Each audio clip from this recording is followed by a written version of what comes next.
नमस्कार। GS with GD में आज चर्चा जर्मन नाजीवाद की। नाजीवाद का उदय वर्साय की संधि के साथ ही हो गया था और नाजीवाद का संस्थापक था एडोल्फ हिटलर। हिटलर का जन्म 20 अप्रैल 1889 को ऑस्ट्रिया के शहर ब्रान में हुआ था।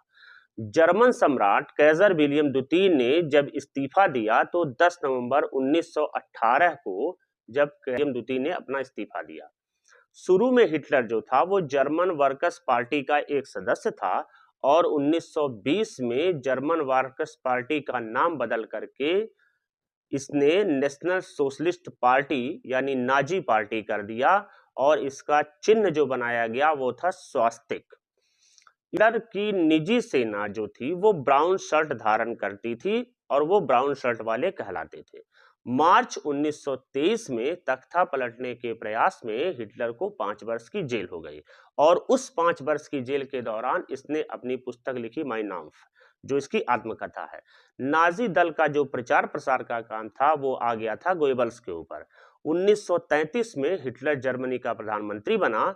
उस समय जर्मन राष्ट्रपति हिंडनबर्ग थे। हिंडनबर्ग की मृत्यु के बाद 1934 में हिटलर जर्मनी का राष्ट्रपति बन गया। सत्तारूढ़ होते ही हिटलर ने एक दल, एक नेता और एक शासक की स्थापना करी थी। एक दल, एक नेता और एक शासक की स्थापना की थी। संकुचित विचार रहने के कारण इसने यहूदी विरोधी मानसिकता अपनाई।